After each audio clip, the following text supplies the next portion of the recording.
and welcome to another lesson of Arabi بالبيت. Today we're going to cover Form 2 verbs in the present tense.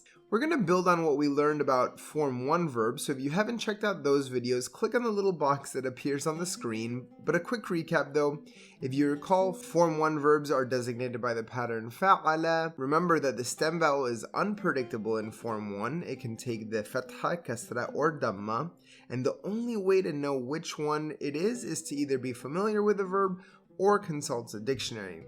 Now, the good news is that Form 2 verbs are a lot simpler. They follow a very predictable and recognizable pattern where the middle radical is simply doubled. Fa'ala. Notice the difference. Form 1 is fa'ala, Form 2 is fa'ala, with a shadda over the middle radical. It's always a good habit to memorize the past and present tenses side by side. So in this case, it's fa'ala yufa'ilu. Fa'ala yufa'ilu. Since we're only going to focus on the present tense conjugations, let's take a close look at the present tense yufa'ilu. Notice that in Form 2, the present tense short vowel indicator over the prefix is the dhamma, where in Form 1, it used to be the fatha. If you've been exposed to Arabic at all, you've probably come across a bunch of Form 2 verbs. And these are verbs like شرب يشرب كسر يكسر شكك يشكك وقف يوقف شوق يشوق and صلى يصلي. The good news is that almost all Form 2 verbs conjugate the same exact way, even the irregular ones. The only exception are defective verbs. These are verbs whose root ends with a waw or a ya, like salla yusalli. And today we're going to cover a sound verb, an irregular verb that behaves like a sound verb, and a defective verb. That way you'll have all your bases covered. But before we jump into conjugations, let's quickly talk about meaning. What does it mean for a verb to be in Form 2? Well, one of the beautiful things about Arabic is that it's layered and incredibly rich.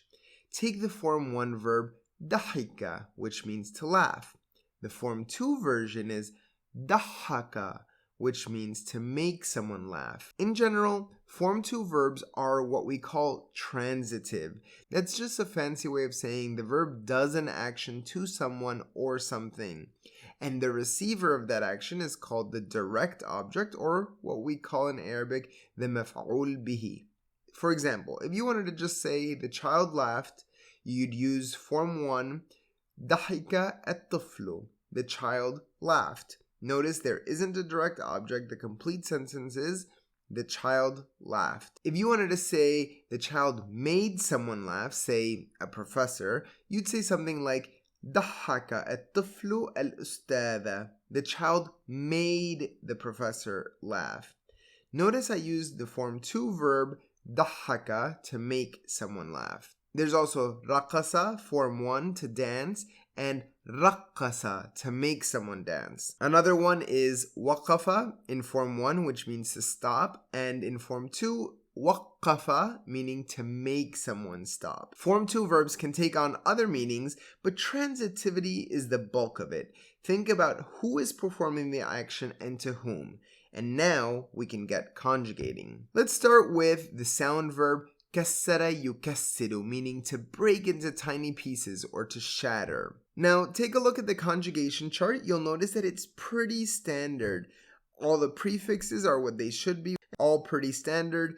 The suffixes, the same thing. Now, none of this changed, but if any of this was new to you, go back and review those Form 1 conjugation videos. And now we're going to go over an irregular Form 2 verb and show you how it behaves just like a sound verb. And that one's شوق يشوق, meaning to fill with longing. Now notice this is irregular because the middle radical is a waw, and so this is a hollow verb, شوق يشوق.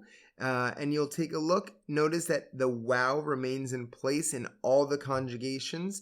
The prefixes are standard, what we've covered before. The suffixes also haven't changed. So essentially this irregular verb behaves like a sound verb. And now the only exception are defective verbs. These are verbs whose last vowel is either a waw or a ya, like salla yusalli, meaning to pray. So here we have the conjugation chart. Now, one of the first things that should jump out at you is that the waw of the root in the present tense gets converted into a ya. So the root is sad, lam, waw, and notice that the ana conjugation, for instance, is ana usalli, anta tusalli. All those wows have been converted into a ya. The next thing that should jump out at you is that the final ya gets dropped in the anti, antum, antunna, hum, and hunna conjugations. And we've seen this happen before. This happened in Form 1 verbs. But let's take a close look at one of these to see what's going on under the hood that makes that final ya disappear in these particular conjugations. Let's go over antum tusalluna. So if we break this conjugation down into the prefix, the conjugated root, and the suffix, we have the ta maftuha for antum, we have salli and una as the suffix. If we were to combine all these together, we would end up with antum tusalliyuna. And now because the ya and the waw with sukoons on them cannot go side by side, the weak vowel, which is the ya, is dropped, and the kasra preceding the weak vowel, the one on the lam, gets converted into a dhamma for ease of pronunciation. Antum tusalluna. And the same exact principle applies to anti, antunna, hum, and hunna. Now, this concludes our lesson on Form 2 verbs in the present tense. These are a lot easier than the Form 1 verbs, but it's still a good idea to practice. And let me know if you have any questions. Shukran wa ila liqa.